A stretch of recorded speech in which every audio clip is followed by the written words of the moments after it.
Kali ini Roy Suryo CS kembali mengantongi salinan ijazah Presiden ke-7 RI Joko Widodo. Jika yang sebelumnya didapat dari KPU RI, kini Roy Suryo CS mendapatkannya dari KPU DKI Jakarta.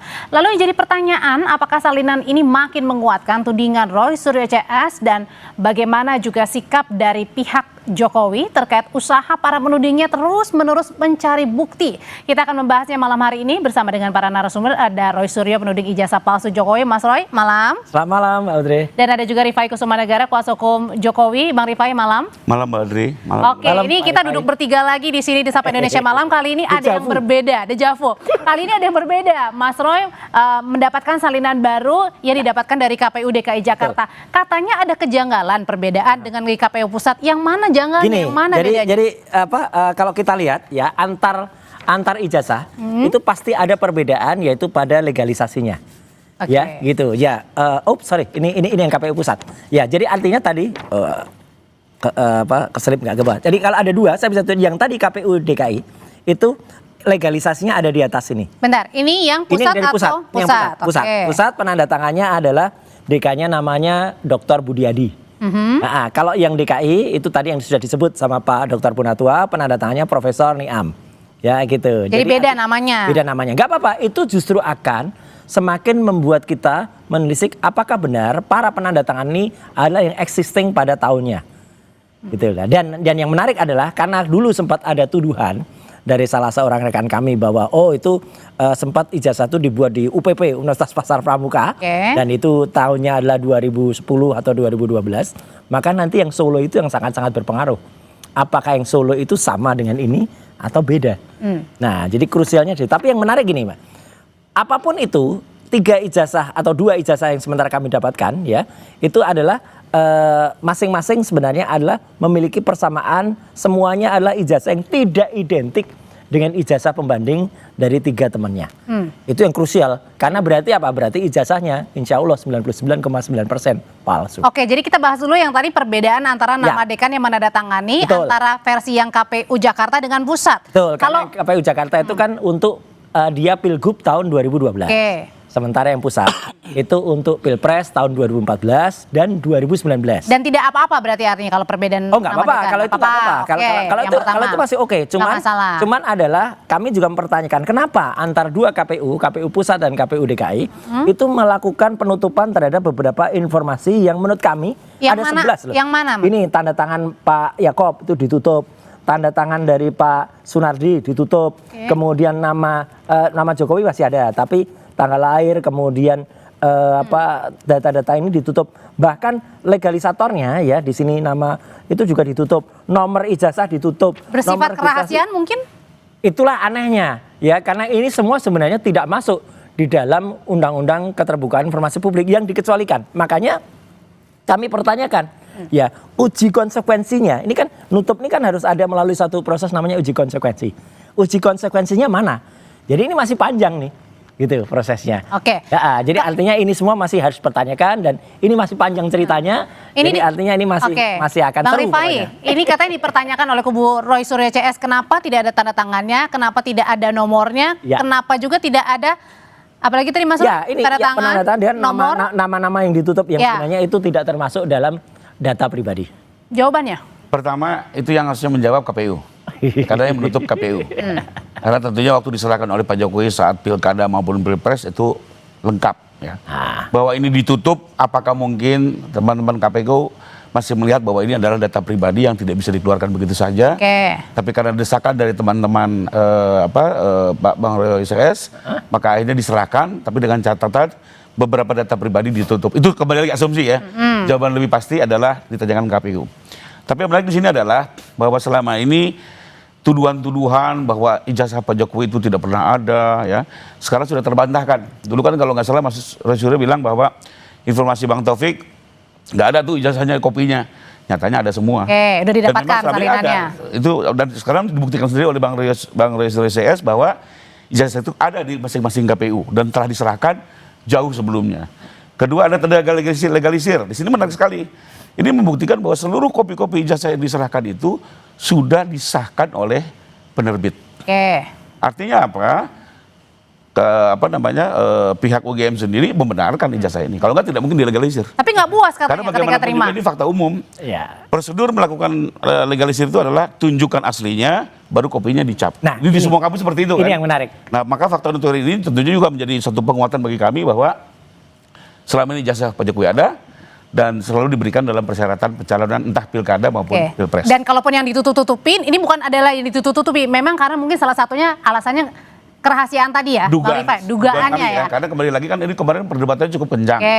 Antara teman-teman Bang Roy minta, dari sana menolak, akhirnya mungkin ada jalan tengah. Dikasih dengan catatan ya. Kalau gitu rasanya emang nggak cukup Mas Roy. Udah dikasih kok salinannya. Artinya gini, ini adalah kemenangan rakyat. Ya selama ini kan Jokowi sendiri kan mengatakan, wah nggak bisa nanti hanya ditunjukkan di pengadilan. Sehingga sedemikian canggihnya, sedemikian sektinya atau sedemikian ampuhnya ijazah ini. Akhirnya inilah kemenangan kita. Kita berhasil mendapatkan kopi itu secara resmi ya. Jadi kalau ada termul-termul yang mengatakan tuh Roy Suryo CS Pak Bonatua dapatnya secara ilegal, legal. Nah ini satu yang lagi yang menarik. Ini mungkin bagus untuk kita semuanya dengan case ini. Kita akan perbaiki ya atau kita akan protes ya kepada sistem pemilu berikutnya, pilpres terutama. Jangan sampai KPU itu tidak melaksanakan yang namanya kalau pemeriksaan ya, pemeriksaan itu faktual. Verifikasi. Ya, verifikasi, betul. Terima kasih, Pak. Jadi selama ini verifikasi ternyata hanya lihat ijazahnya aja, terus lihatnya udah. Padahal harusnya verifikasi itu lihat ijazah aslinya juga. Kami mendapatkan 2 data dari KPU pusat maupun KPU daerah DKI Jakarta yang saat ini datang. Mereka semua mengatakan mereka hanya menerima kopi ijazah ini dan legalisasinya. Artinya nggak pernah lihat ijazah aslinya. Nah itu padahal KPU itu punya anggaran. Punya anggaran untuk itu melakukan verifikasi aktual. Itu masalah di KPU Mas Roy. Tapi kalau masalah di Mas Roy Suryo CS sebagai penuding ijazahnya Pak Jokowi ya palsu katanya ini. Berarti puas atau enggak dengan terima salinan dari KPU Jakarta? Kan ini baru salah 2. Belum yang di Surakarta. Salah 2 dari 8. Kami itu mengajukan 8 surat. Banyak banget. Banyak. Kami ilmiah kok. 8 itu adalah termasuk salah satunya KPU pusat. Itu pun ada 2. Ya tahun 2014 dan 2019. Yang sudah kami dapatkan ini 2019. Ada yang 2014. Nanti harus kita cek yang 2014 itu kayak apa. Apakah memang beda? Karena DK-nya beda. Apakah yang 2014 itu sama dengan 2012? Lah itu nggak boleh. Penggunaannya beda. Ya gitu. Ada yang di Pos Solo. Karena itu 2 kali juga 2005 dan 2010. Jadi artinya ini adalah hasil dari doa restu dari masyarakat semua. Akhirnya kita memenangkan ini gitu loh, 2-0 ini gitu loh. Tapi nanti kita targetnya 8-0. Apa artinya sih Bang Roy bagi Bang Roy sebagai kuasa hukumnya Pak Jokowi dengan selalu mencari bukti begitu ya? Mencari bukti nggak masalah, tapi kemudian ada 8 kata yang dicari, 2 baru didapatkan, belum. Berarti artinya masih ada 6 lagi ya Mas Roy ya? Iya. Dan kemudian setelah diterima masih ada yang dipertanyakan sama kubu Roy Suryo CS. Rifai bukan Bang Roy. Iya Pak Rifai ya. Oke. Jadi gini, saya ikuti juga perkembangan ini. Tapi kalau buat kami sih sebenarnya nggak ada masalah. Kenapa? Karena sebenarnya ini kan euforianya teman-teman lah bisa mendapatkan ini. Tapi sebenarnya kalau kita ikuti dengan seksama proses penyelidikan di Mabes Polri maupun juga penyidikan di Polda, teman-teman penyidik itu sudah mengambil ini semua. Yang ada di KPU, KPU Pusat, KPUD Jakarta semua sudah diambil. Karena kita kembali ke laporan awal TPU adalah diduga ijazah Pak Jokowi palsu dan digunakan untuk pilpres dan pilkada. Tentunya penyidik dengan pengaduan tersebut sudah menyisir semua, sudah diambil, sudah juga dilakukan pengecekan. Ya, sekalipun memang kembali lagi yang tadi dibilang Bang Roy ini kan ada perbedaan-perbedaan, ini menjadi sulit memang. Kenapa? Karena kembali lagi ini fotokopi, tidak ubahnya seperti data digital. Dia sulit ya akurasinya, presisinya, sehingga yang paling benar itu adalah pengujian dokumen asli. Nah secara kebetulan untuk penyidikan yang berlangsung di Polda Metro, ya belajar juga dari komplain dan teman-teman pada saat di Barreskrim, ini sudah dilakukan lapor ulang terhadap seluruh objek. Ya. Tidak hanya ijazah Pak Jokowi dengan teman-teman satu fakultas dan satu angkatan, tapi juga dibandingkan dengan fakultas-fakultas lain. Ada pertanyaan, kok dibandingkan nih? Kenapa? Biar lebih firm. Ya dari jenis tinta, jenis kertas, model huruf font dan segala macamnya. Karena mungkin tiap tahun juga bisa ada perubahan pencetakan ya. Sehingga untuk ini dilakukan kehati-hatian, diperiksa. Bukan hanya ijazah, termasuk pengesahan skripsi, ya itu juga sudah dilakukan pengecekan ulang dan itu semua sudah ada di Polda Metro ya. dan apa namanya? Jadi artinya, nanti bisa diikuti lah. oke, jadi artinya dalam hal ini adalah salinan-salinan yang saat ini sudah didapatkan dari kubu Roy Suryo CS ini adalah tidak masalah begitu ya? Kalau buat kami tidak akan mempengaruhi karena Masalah, Mbak penyidik bahkan sudah mengambil jauh lebih dulu. Berarti bukan bukti baru ini? Bukan. Itu beberapa bulan nanti lalu. dulu. Satu ya, kedua bahkan sudah diuji oleh mereka. Sudah ada laporan. Oke. Tapi kembali lagi kan, ya mungkin teman-teman Bang Roy belum bisa mengakses ya karena prosesnya statusnya kan masih belum jelas. Oke. Kalau kami pelapor, tentunya kami bisa mengakses sebuah perkembangan. Itulah Bahkan kami kemenangannya. setiap bulan juga menerima SP2HP dari Polda. Bagaimana perkembangan demi perkembangan. Oke, jadi ini bukan, jadi ini katanya bukan bukti baru, Enggak, Mas Roy hanya jelas- mengada-ngada aja. enggak lah. Nanti dulu ya Mas Roy ya, Oke, kita jeda dulu ya. jelas baru ini.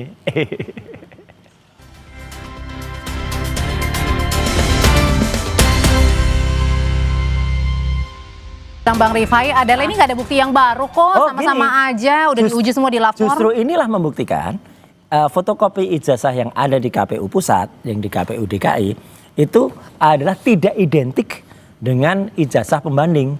Ada 11-15 miliknya Frono Jiwo, 11-16 miliknya almarhum Hari Mulyono, 11-17 milik Sri Murti Ningsih. Yang itu sama-sama sebenarnya mereka itu identik ya, 3 ijazah itu. Logonya dengan Z-nya, logonya dengan A-nya. Dan ini A-nya itu A-nya keluar. Padahal satu ijazah yang dari satu penerbitan, satu kelulusan, harusnya sama persis bahasa kitanya, plek-ketiplek lah harusnya. 100%. Ini beda sendiri. Nah, ketika yang ada di KPU pun beda, berarti ini sama dengan yang kami teliti, yaitu artinya yang ada ditulis di kami di buku Jokowi's White Paper, maka ini 99,9% palsu. Tapi buktinya ini semuanya udah diuji di lapor. Mana bukti ujinya nggak pernah ada. Kan udah kemarin ada hasilnya kan? Nggak ada. Tidak. Yang selalu ditampilkan Bareskrim itu, Bareskrim kan malah hanya fotokopi yang jelek banget, yang ada terlipatnya, ada tetesan kopinya. Kalau Bareskrim itu ngeluarin yang asli, misalnya kayak yang versi kayak Dian Sandi, berwarna bagus, mungkin itu sedikit meredam. Karena enggak, ya udah jangan salahkan masyarakat dong kalau kami terus mengejar bagaimana bentuk dari asli ijazah. Jadi sekarang abis ini apa? Ke KPU Solo, Surakarta? Iya, dan ada yang menarik, mungkin nggak apa-apa deh tak beritahu Pak Rifai. Tadi kami juga barusan sidang, selesai sidang di KIP ya, Komisi Informasi Pusat. Oke. Karena ANRI, Arsip Nasional Republik Indonesia, menolak memberikan ijazah Dengan ini. alasan? Ya, dengan alasan mereka tidak menguasai. Nah, kita lihat tadi hakim konstitusi ya majelisnya mengatakan bisa kena itu pasal karena ada aturannya di dalam Undang-Undang Karsipan nomor 43 tahun 2009 di pasal 42 dan 43 kalau tidak memberikan itu dan itu kewajiban bisa kena 10 tahun. Wah, resah tadi. Nah, Bang Rifai, ini kan Pak Jokowi sudah selalu sabar dan terus bersabar begitu ya menghadapi tudingan-tudingan ijazah palsunya Pak Jokowi. Apa respon sekarang Pak Jokowi dengan kemana-mana nih kubu Mas Roy CS ini, ke KPU Pusat, Jakarta, nanti ke Solo? Oke. Ke Medan kemarin. Ke Medan kemarin ini mainnya apa lagi nih? Ke Makam juga dah. Kan juga iya, tuh ada lagi terus. Mengajukan gugatan juga ke MK. Oke. Sekarang Apa juga respon? ke Ah. KPK. Iya. Pak Jokowi masih sabar? Kalau Pak Jokowi intinya ini sudah diperiksa oleh beliau. Bahkan beliau kan sempat waktu itu di TV menyatakan bahwa nanti ijazah KTP apa segala macam, intinya kalau beliau tetap akan melayani secara baik-baik. Bagus. Hanya itu saja. Dan Karena buat beliau melayani bukan apa, karena ini kan kebenaran, ya kebenaran harus dibuktikan. Ya beliau juga akan membuktikan pada saatnya di proses yang benar. Oke, dan sampai dengan sekarang masih dituding-tuding aja, semakin juga menguatkan pernyataan dari Pak Jokowi bahwa memang ada orang yang kemudian terus-menerus membiarkan hal ini terjadi. Maksudnya membiarkan? Iya, maksudnya adalah ada orang di balik Mas Roy Suryo yang mendukung, kemudian Di balik saya nggak ada siapa-siapa. mendukung bahwa tudingan-tudingan ini terus ada sampai sekarang di bulan Kalau Pak Oktober Jokowi nih. pernah diskusi dengan kami tim, ya pada intinya sih beliau melihat bahwa ini proses ini cukup panjang, ya tentunya meletihkan, perlu ada energi, ya siapa itu yang mendorong energi segala macam itu kan kita tidak bisa tahu ya. Tapi intinya tidak mungkin hanya selugu yang kita lihat. Tentunya ini ada sebuah gerakan, tapi kembali lagi kalau beliau tidak pusing dengan itu, Bagus. beliau hanya ingin tetap membuktikan kebenaran kalau memang diuji kebenaran. Oke, Lanjut. di kasus di Polda kan masih terus berjalan ya untuk tuduhan penuding ya, ijazahnya Pak Jokowi berlanjut. Nah Ya. ini dari pihak Mas Roy Suryo ini juga gimana nih, artinya mau bersaing untuk mengumpulkan juga kalau misalnya nanti ada gelar perkara, ada penetapan tersangka. Jadi yang dilakukan kubu Mas Roy adalah selalu mencari bukti-bukti yang kemudian nanti bisa. Ya karena selama ini proses yang dulu sudah terjadi di Bareskrim, ketika gelar perkara tidak ada yang digelar, ya buktinya semuanya digital, padahal katanya kami ditantang bukti analog, ya nggak pernah ada kami tunjukkan ijazah pembanding real, ya ada nomornya, mereka nggak pernah ada. Setelah Polda Metro katanya sudah menyita lebih dari 500 dokumen, ya mana gitu loh. Artinya sekarang kita uji lah, kita benar-benar bertarung secara ilmiah. Maka kami terus melakukan ini semua, dan ini akan menjadi pelajaran yang sangat baik bagi masyarakat, juga bagi sistem hukum negara ini, bagi sistem tata negara ini, karena akan ada banyak koreksi dari misalnya KPU ternyata tidak memeriksa ijazah asli, ya, kemudian ijazah itu ternyata tidak diperbandingkan, hanya terima fotokopinya saja yang sudah dilegalisir. Nah makanya kan berarti undang-undangnya ada kesalahan kan? Kalau dia meragukan, baru verifikasi faktual. Nah makanya kan berarti kan harus ragu. Harusnya KPU yang cerdas sedikit lah gitu, lihat kayak gini. Terus kayak tadi Andri tidak merasa penting untuk menyimpan, padahal yang punya kewenangan untuk menyimpan sebuah dokumen negara, yang punya mesin atau almari yang itu kemudian anti rayap dan lain-lain, itu adalah Andri, bukan KPU. Jadi kalau KPU nanti tiba-tiba beralasan, oh kami nggak punya hak untuk menyimpan, nah Andri bisa kayak gitulah. Tapi sekali lagi semua ini alhamdulillah ini kemenangan rakyat. Ya, dan ini akan membuktikan ijazah ini 99,9% palsu. Jadi setelah dari KPU DKI Jakarta mau ke KPU mana lagi? Oh, ada Solo. Kemudian KPU pusat masih kita kejar. Kan itu sudah ada. kemarin. Kan baru satu yang keluar, baru yang 2019. Yang 2014 belum. Oh, pencalonan sebelumnya yang pertama ya. Itu nanti kalau ternyata ada perbedaan yang krusial, nanti akan kita, dan semua itu nanti ada risalahnya semua. Ya kami akan buat penelitiannya semua, ketika itu ternyata tiba-tiba ada hal-hal yang memang harus menjadi pertanyaan. Termasuk tadi yang diterangkan oleh Dr. Tifa tadi, legalisasi ijazah itu biasanya tidak horizontal begini, biasanya adalah vertikal. Kenapa ini bisa horizontal? Ya kita akan bandingkan juga dengan legalisasi ijazah yang lain. Ya kenapa ada perbedaan pada legalisasi ijazah ini? Gitu. Sebenarnya apa sih yang ditangkap Bang Rifai selalu mencari tadi ke KPU pusat sudah, terus kemudian nanti cari lagi. Kejujuran dan kenegarawanan. Kalau saya Mbak, pertama ya saya menghargai ini bagian dari upaya untuk pembelaan diri lah. Tapi kalau buat saya akhirnya apa, tidak konsisten juga dengan buku yang katanya sudah terbit. Kalau sudah yakin, nggak perlu lagi cari-cari maksudnya. Tuh, memang kan menunjukkan memang bukunya kan? udah final. Artinya apa? Beliau sendiri masih mencari kebenarannya. Enggak lah. Itulah yang kita sayangkan sebenarnya. Kenapa kalau dulu itu jangan disimpulkan dulu. Jangan dibuat buku dulu katanya Mas Roy. Nah, jangan dilempar dulu dengan kesimpulan-kesimpulan. Ini bukan 1 triliun. Apa 1 triliun persen? 1 triliun persen. Loh, itu kan waduh. Emang buku udah selesai, tapi kan itu baru jilid 1. Kalau dari awal itu misalnya diskusinya terkait jilid sampai jilid berapa? Ada jilid 2, ada jilid 3 nanti. Tapi karena persoalannya kemarin tuh disimpulkan, langsung diserang, itu kan menjadi persoalan memang. Tuh Mas Roy, kalau gitu kalau kata sudah sulit lagi kembali lah, waktu tidak begini berputar ya. Iya. Ada nanti misalnya buku yang pertama ini kan soal Jokowi. Nanti misalnya perkembangan itu akan. Berarti di situ di dalam Jokowi white paper ini belum ada nih. Maksudnya kemarin dibanding-bandingkan juga kan. Ini kan baru keluar. Enggak apa-apa, itu nanti itu kan nanti muncul di buku kedua. Nanti buku ketiga misalnya soal anaknya nih. Nah ini riwayat pendidikan nih. Ini Mas Gibran. Ini Gibran. Nah sampai pada kesimpulan nanti Gibran tuh harus sido mundur ora gitu ya. Oke, artinya apa nih? Iya, sebenarnya apa sih Mas Roy? Jadi mundur apa enggak gitu? Enggak gini. Orang mau jadi pejabat publik itu harus punya kejujuran dan kenegarawanan. Kalau dia memang tidak jujur dan tidak negarawan, misalnya soal nilai pendidikan anaknya ini ya, atau ini misalnya pakai ijazah yang enggak clear ini, ya udah itu harus mau mengundurkan diri gitu, atau harus mau mengerti dan kemudian. Tapi kan kalau Pak Jokowi juga sudah selesai. Ya, sudah selesai, terserah. Kami hanya ingin membuktikan itu palsu, itu aja. Oke, kalau gitu terus dilandini saja oleh kubu Pak Jokowi dengan berbagai tudingan-tudingan itu, Bang Rifai, dengan santai. Sesuai statement beliau sudah prediksi dia akan kemana-mana. Ya. Bahkan beliau juga bilang inilah salah satu fakta bahwa sebenarnya bukan mencari kebenaran ijazah, dia lari kemana-mana terus. Tapi kalau gitu berarti dari kubu kalau buat Pak Jokowi ada desakan nggak langsung saja? Pak layani dengan baik. Bagus. Oke, tapi ada juga keinginan nggak untuk ke Polda juga bahwa untuk segera misalnya ada gelar perkara begitu, untuk supaya clear nih. Udah kan, lawannya udah. Bagian dari tugas kami. Intinya kalau Pak Jokowi sih memberikan arahan umum bahwa pertama biarkan penyidikan ini berjalan hati-hati, profesional dan transparan. Saya tidak mau orang yang tidak harus bertanggung jawab malah terseret, tapi jangan juga orang yang harus bertanggung jawab malah dilepaskan. Tentunya dari kalimat itu kami menerjemahkan dan melakukan tugas profesi, mau mengawal perkara ini terus berlanjut. Sekalipun memang kemarin sekitar hampir 2 bulan terjeda. Karena memang Polda harus konsentrasi menangani perkara kerusuhan yang Oke, Agustus. Oke. Tapi dari akhir bulan kemarin, akhir bulan kemarin mereka sudah kembali lagi fokus. Ada bocoran nggak kapan gelar perkara? Dekat sih sudah mungkin akan ada gelar perkara ya mudah-mudahan. Kalau Gelar perkara lawyer-lawyer- itu penetapan tersangka nggak? Juga nggak? Katanya. Di gelar perkara itu akan dibahas. Ya. Akan dibahas. Alat bukti yang Go or not to dikumpulkan go, gitu kan. sudah cukup atau tidak. Dari alat bukti yang ada ini apakah sudah terlihat ada mensrea atau tidak. Jadi intinya kita sih flowing aja lah, nggak Oke. perlu memaksakan Tapi kalau gini bagus. harus cepat atau apa. Pak Rifai, Pak Yakub tadi juga sempat zoom saya dengan di salah satu TV lain. Itu elegan jawabannya. Kalau termul itu kan nggak elegan.